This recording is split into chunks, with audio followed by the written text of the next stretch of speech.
नमस्ते साथियों, मैं हूं राकेश और स्वागत है आप सभी का हमारे YouTube चैनल एजुकेशन फायर पे। सीटेट जुलाई 2025 को ध्यान में रखते हुए एसएसटी पेपर को हम डिस्कस कर रहे हैं। एसएसटी जो है आपके सीटेट स्कोर के लिए काफ़ी ज़्यादा इम्पॉर्टेंट है, क्योंकि 60 अंक उसी में से पूछे जाते हैं। आपको पढ़ना क्या है? एनसीईआरटी बुक पढ़ना है आपको, क्लास 6, 7 और 8 का इतिहास, भूगोल और राजनीति विज्ञान। आपको टेंशन लेने की जरूरत नहीं है, क्योंकि हम प्रतिदिन चैप्टर बाय चैप्टर डिस्कस कर रहे हैं इस चैनल पे। तो प्यारे साथियों, अभी तक हम लोगों ने एनसीईआरटी क्लास 6 हिस्ट्री का complete chapter by chapter MCQ form में हमने डिस्कस कर रखा है। यदि आप लोगों ने अभी तक उन वीडियो को नहीं देखा है तो वीडियो के डिस्क्रिप्शन बॉक्स में आपको प्लेलिस्ट मिल जाएगा, आप जाइए विजिट करिए और वहां पर संपूर्ण वीडियो को देख लीजिए, आपके लिए काफी ज्यादा इंपॉर्टेंट रहेगा। फिलहाल में हम अभी 7वीं क्लास का इतिहास कर रहे हैं और चैप्टर नंबर 3 तक हम लोगों ने कंप्लीट कर लिया है। आज हम करेंगे चैप्टर नंबर 4। कुछ क्वेश्चन के माध्यम से हम पूरे पाठ को समझेंगे।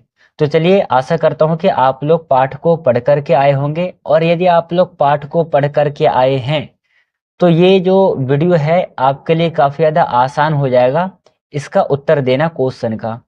चलिए शुरू करते हैं हम आज के इस सेशन को।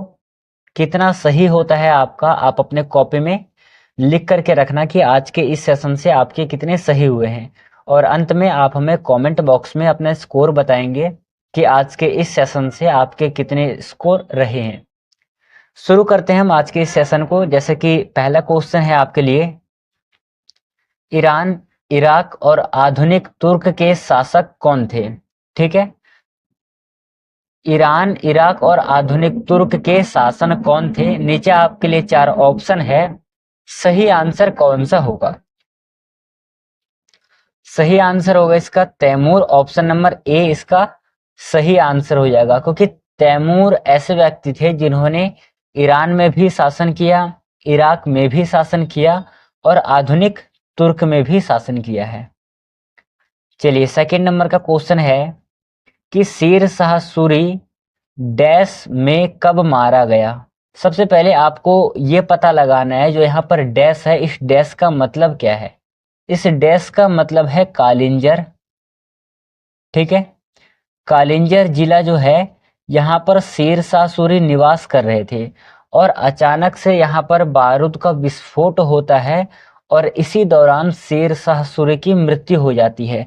कब होती है शेर शाह सूरी की मृत्यु? शेर शाह सूरी की मृत्यु होती है सन 1545 ईसा पूर्व में, और इस समय पर इनकी जो आयु है वो 73 वर्ष की रहती है। ठीक है, तो ये भी आपको याद रखना है कि शेर शाह सूरी की मृत्यु 1545 ईसा पूर्व में हुई थी। कहां पर? कालिंजर जिला में हुई थी, बारूद विस्फोट के कारण। चलिए अगला क्वेश्चन करना है, तीसरे नंबर के क्वेश्चन को समझना और फिर उत्तर देना। क्वेश्चन है कि बाबर किस मूल स्थान से भारत आया था? ठीक है, किस मूल स्थान से भारत आया था? सबसे पहले आपको याद रखना है कि जो बाबर है वो फरगना के उत्तराधिकारी थे। ठीक है, फरगना के उत्तराधिकारी थे, और महज बहुत ही कम उम्र में ये जाकर के फरगना के राजकुमार बनते हैं। और ये जो है मूल निवासी कहाँ के थे? ये यहीं के थे, फरगना के। फिर यहाँ से आप ये भारत में प्रवेश करते हैं। ठीक है, बाबर जो है ये मुगल साम्राज्य के संस्थापक भी माने जाते हैं।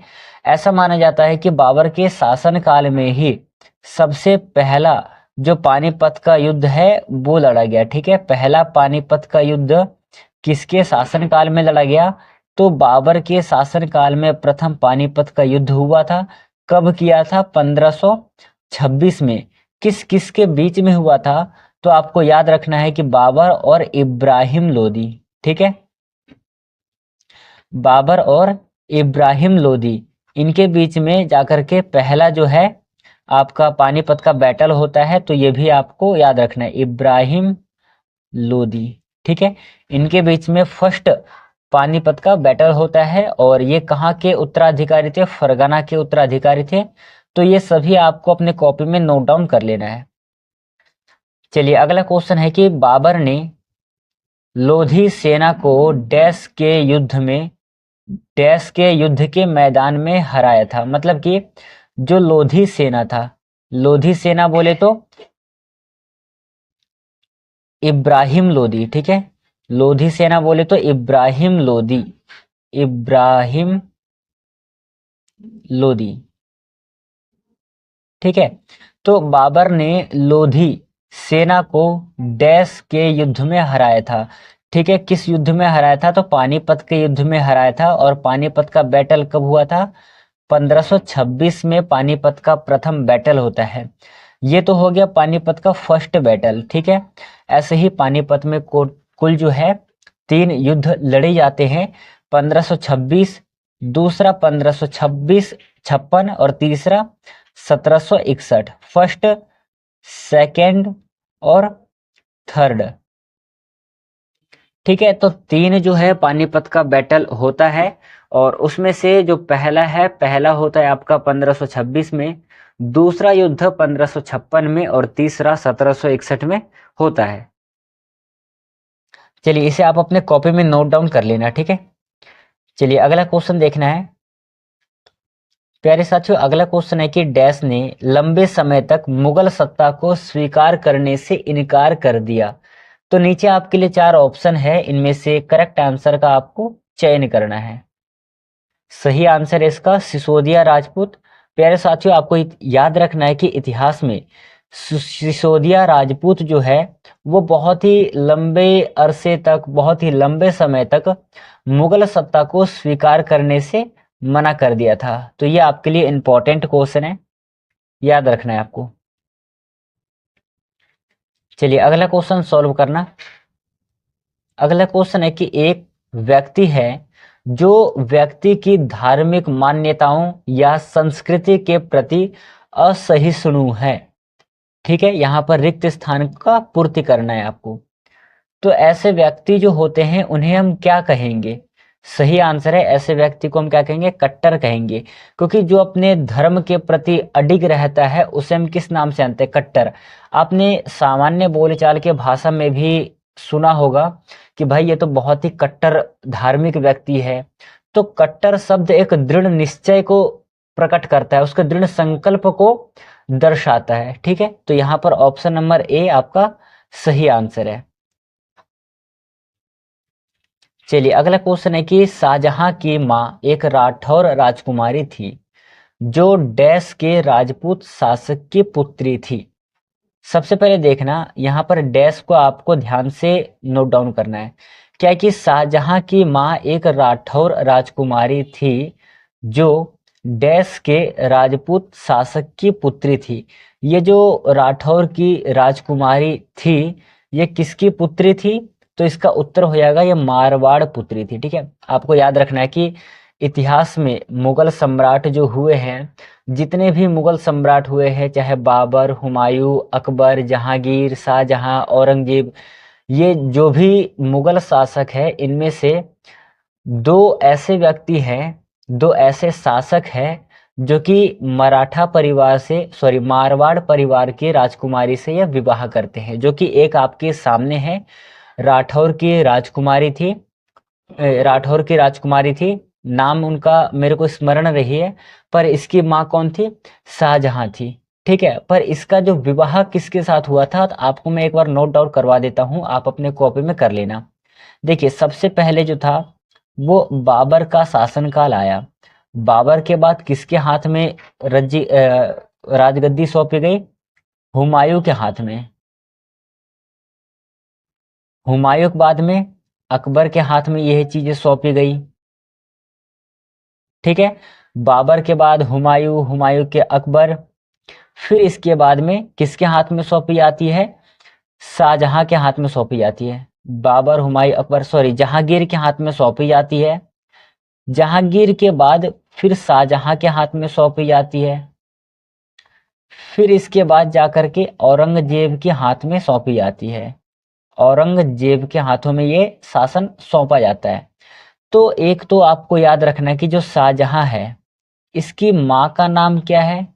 माँ का नाम ये राठौर की राजकुमारी थी नाम तो स्मरण नहीं अभी मेरे को, मैं आपको कल बता दूंगा। राठौर की राजकुमारी थी, तो ये तो माँ थी, पर पत्नी किसकी हुई?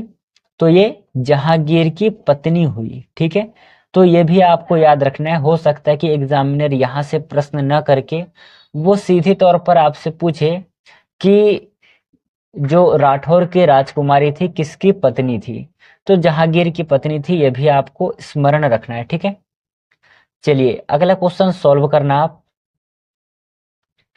8वें नंबर का क्वेश्चन, इसका सही आंसर क्या होगा? क्वेश्चन है, अकबर के शासनकाल में 5000 जात रैंक वाले मनसबदार थे। औरंगजेब के शासनकाल तक मनसबदारों की संख्या डैश तक बढ़ गई। मतलब कि जो मनसबदारी प्रथा है, ठीक है, अकबर के शासनकाल में 5000 थी। ठीक है, पर वही जब औरंगजेब का शासनकाल आया तो उसके शासनकाल तक मनसबदारों की संख्या कितनी बढ़ी थी? सही उत्तर है, इसका रेशियो लगाओगे तो आपको ये हो जाएगा 29 और 69। ठीक है, ये आपको याद रखना है। चलिए अगला क्वेश्चन है 9वें नंबर का, हुमायूं ने भारत में मुगल साम्राज्य की पुनः स्थापना कब की? हुमायूं सबसे पहले आप देखना किसका पुत्र था, तो ये बाबर का पुत्र था हुमायूं। ठीक है, बाबर का पुत्र था हुमायूं। और हुमायूं ने भारत में मुगल साम्राज्य की पुनः स्थापना की थी। और कब की थी इन्होंने?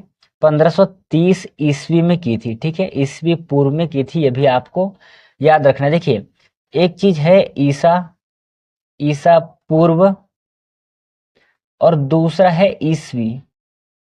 इन दोनों में अंतर क्या है? इन दोनों में अंतर यही है कि जब आप ईसा पूर्व कहोगे तो ईसा मसीह के जन्म से पहले ये घटना घटित हुई है, और जब ईस्वी कहोगे तो ईसा मसीह के जन्म के बाद ये घटना घटित हुई है। यही डिफरेंट है ईसा पूर्व और ईस्वी में। ठीक है, चलिए अगला क्वेश्चन है आपके लिए कि शिवाजी ने मुगल सत्ता को स्वीकार करने के लिए आने पर डैश का अपमान कर दिया। ठीक है, इसका सही आंसर हो जाएगा ऑप्शन नंबर ए, औरंगजेब का अपमान किया था इन्होंने। ऑप्शन नंबर ए आपका सही आंसर है।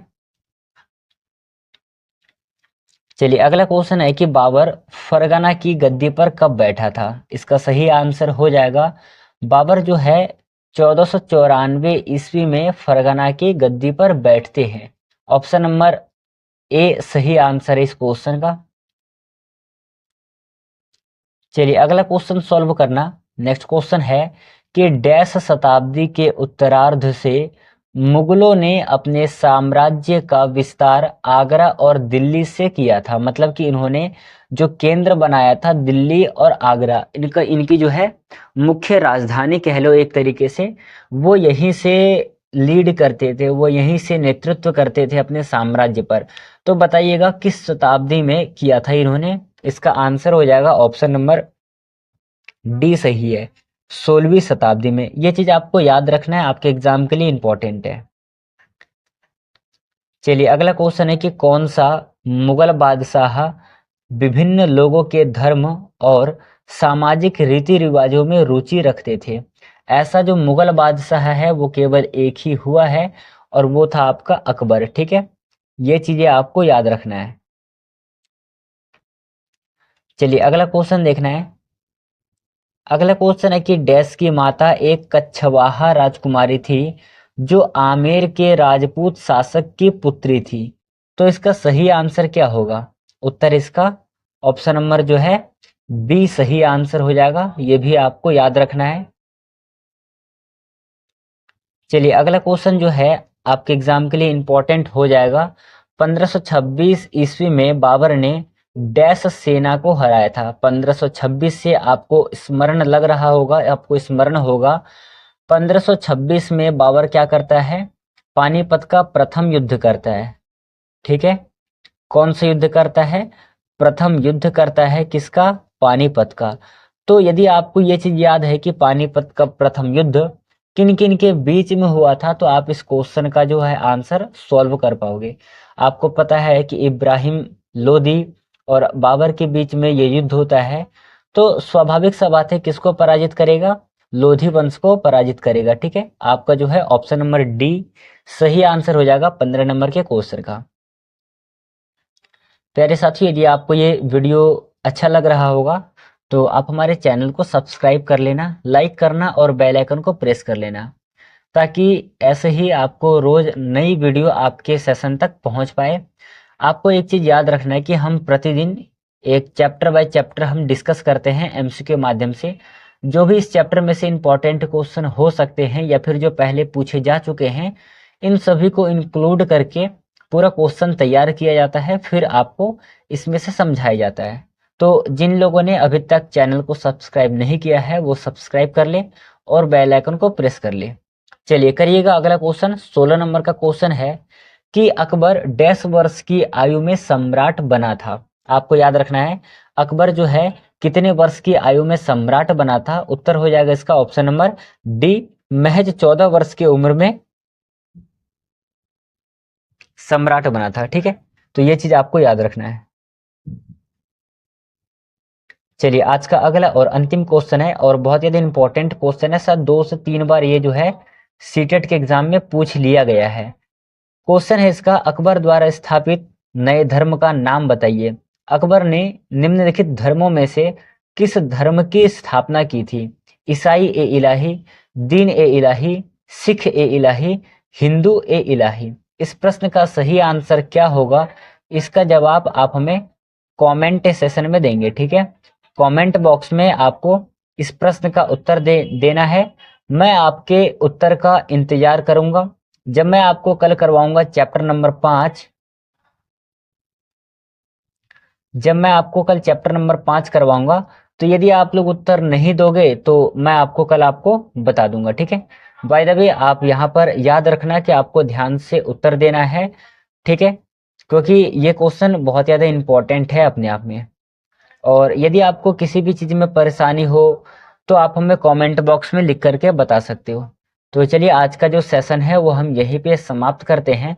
बाकी बात मिलेंगे हम कल के सेशन में चैप्टर नंबर 5 के साथ। ठीक है, चलिए जय हिंद साथियों, अपना ध्यान रखना।